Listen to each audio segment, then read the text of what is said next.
1, 2, the cut down.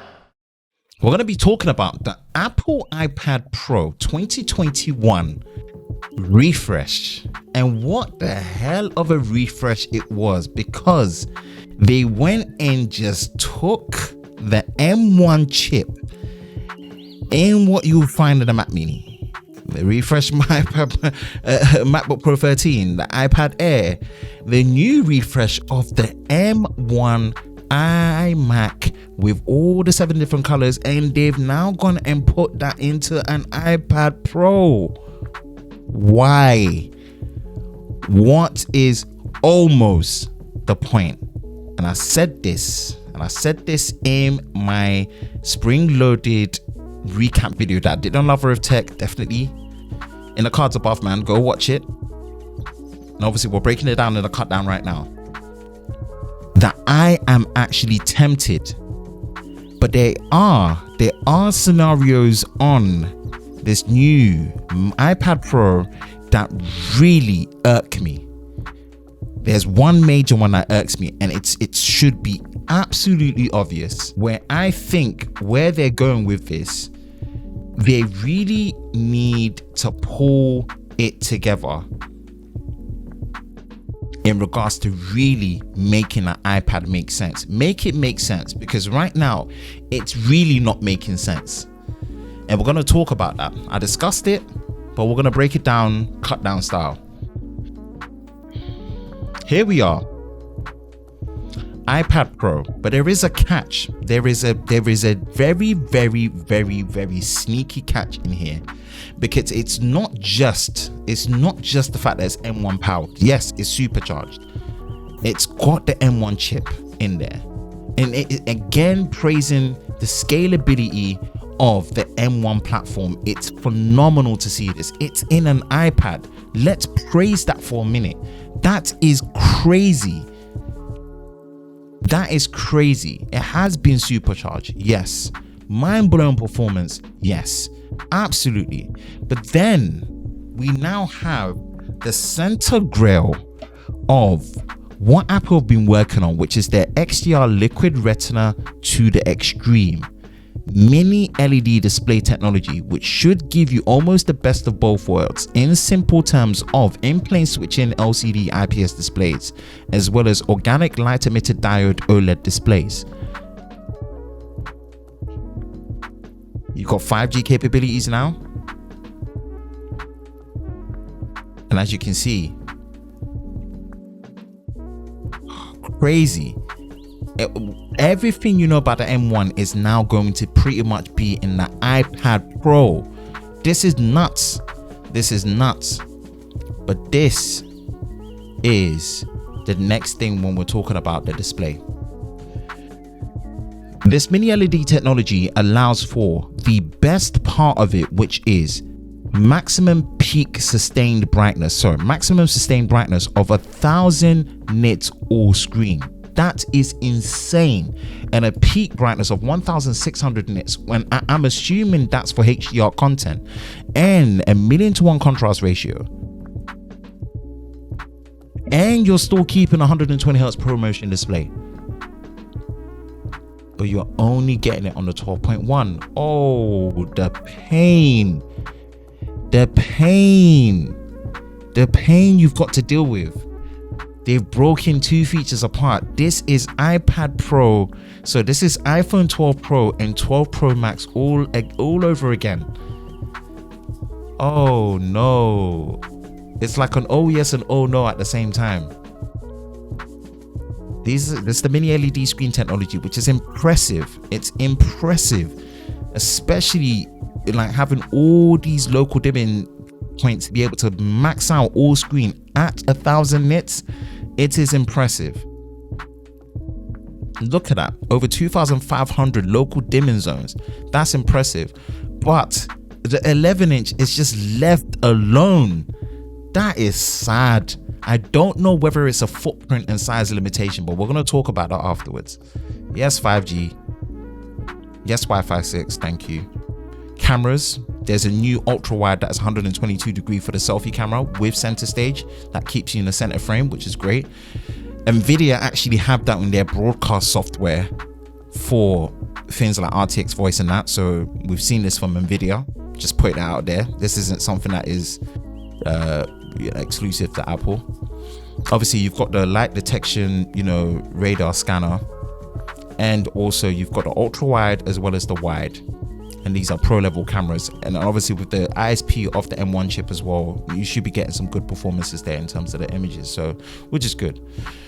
They've turbocharged the USB-C port. And I said this in my roundup on Lover of Tech, that for all the energy they put in to now have Thunderbolt, because it's enabled through the M1 chip, the USB-C port is so damn good that why are we not getting the same energy for the iPhones? Apple.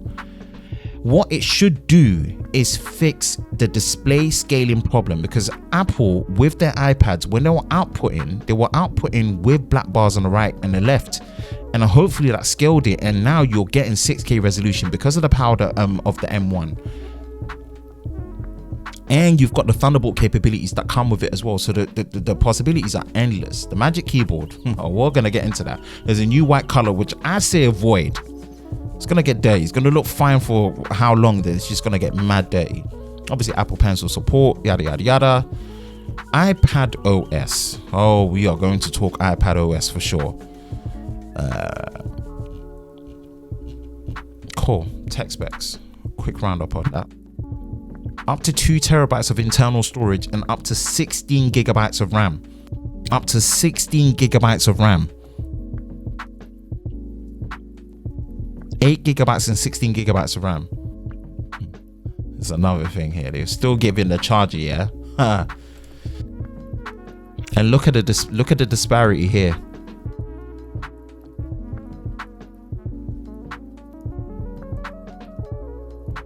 The display difference here. The 11-inch has just been done dirty. The 11-inch has been done dirty. As you can see, this is the breakdown of the M1 chip. 8 gigabytes of RAM on an iPad with iPad OS. Overkill. 128 gigabytes, 256, 512, 16 gigabytes of unified memory, 1 terabyte, 2 terabytes. Bruv. Again, let me go through all of this. Is there anything else that's relevant? No. Obviously, Thunderbolt. This is amazing to see this. It's amazing to see this. It is amazing to see this. Praise where praise is due. Let's go to pricing and let's spec it up and see how the top tier with the XDR display in space gray with 2 terabytes with cellular, you're looking at £2,150 for the ultimate iPad Pro. This is the ultimate iPad Pro. What you're seeing right here, 12.9 inches of liquid retina XDR display that is 1000 nits maximum all screen with 1000. It's crazy. 2 terabytes of internal storage, 16 gigabytes of unified memory, M1 power chip with Wi-Fi and 5G. That is the final frontier. What you're seeing there is the final frontier. And guess what? You ain't even talking about Magic Keyboard yet. You're not even talking about Apple Pencil yet. At least they still give you a 20-watt charger in the box. Here's where my issue is now. Firstly, with the 12.9 inch, it has now been confirmed that your previous first generation Magic Keyboard, it's not going to work on it. That's a damn shame. And I hope when people get hands on with it, they put Apple to their word. They try the original one, see if it doesn't work and why it doesn't work. Is it a design of the cutout of the camera? Is it really because it's thicker? We need reasons. What was the reason? Cardi B meme. What was the reason? 2, you've put all this horsepower in there. You've turbocharged your USB-C port. Wouldn't it have been nice to have another one? At least give us 2.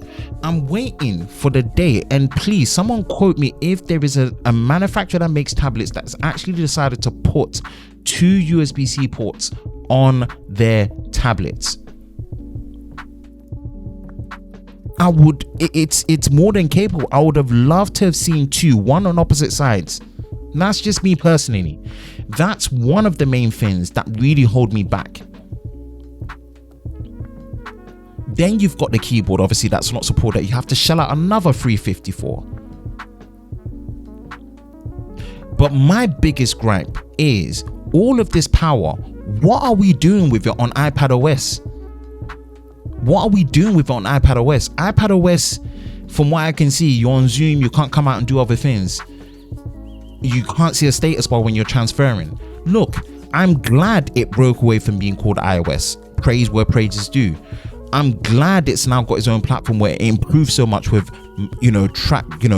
mouse and keyboard support done the Apple way, right? I'm glad. iPad OS feels even closer, but it's just not enough. It's just not enough. We need macOS on there, or we need a bespoke version of iPad OS that really takes advantage of this M1. I'm all for the headroom. I'm all for praise where it's due. I'm all for the fact that they're doing this, right? But please, the software really needs to tap into it. We need the software to tap into it. That's my main thing. Or else, to be honest, the 2018 iPad Pro is still more than good enough. It's still more than good enough. I want to keep an open mind when it comes to the display parity now, because I would love to say there was a genuine limitation in what they could do with mini LED tech on an 11-inch display. I want to say that. I want to give them the benefit of the doubt. And I'm saying this with an open eye. I want to give them the benefit of the doubt. But I'll be very honest with you, the popular iPad that gets sold is the 11-inch. Would you not think that that's the one that also needs to get that attention? And it's not a lowball tactic, but it's quite unfortunate because the big iPads don't suit everyone. Even me, I'm thinking that yes, I would probably like the 12.9 inch, but I don't think I would with the 11 inch being such a sweet spot, especially with when I just recently touched on the Tab S7 Plus, which was around 12.4 inches. 12.9 might be stretching it a bit too much if it's only 0.5. Trust me, when you're getting into that form factor, it can add up bit by bit. So I think maybe the 11 inch is the one that patterns up well. Apple, all this hardware is great, but you have to now just bring it home. You cannot be scared. WWDC is the final frontier for us to really see, have they now gone and done what we expected them to do with iPad OS? Because when it comes to the native third-party and first-party app support for tablets, Apple are king. No one's complaining about that. But we need to now bring into full fruition this whole iPads being computers and computer replacement. It needs to be done. This is the time. And that's what holds me back. The lack of dual USB-C ports that are now Thunderbolt powered. I'm really appreciating that the Turbo chose the single one. And the software utilization, it just doesn't add up enough. It really doesn't add up. And this is overkill. That's nice, but this is overkill that isn't really gonna happen unless really bringing it home at WWDC. Please, Apple, don't tease us with this, and don't come to WWDC without the software to really back it up, or else really it's just too much. It's too much. And this is where you're complaining and you're praising being too much, and it's sad. It shouldn't be the case. This is like having a modern desktop and I'm putting Windows 95 on it. It don't make sense. Make it make sense. So yes, I am tempted by the 12.9 inch iPad Pro. I'm tempted by the new iPads, 100% tempted. But those concerns are enough where I'm not going to be shelling out that much money, potentially north of £2,150, to have software that still runs like how the £320 iPad is. Nah. So yeah, those are my thoughts on the overly genuinely powered iPad Pro for 2021, powered by the M1 Apple Silicon.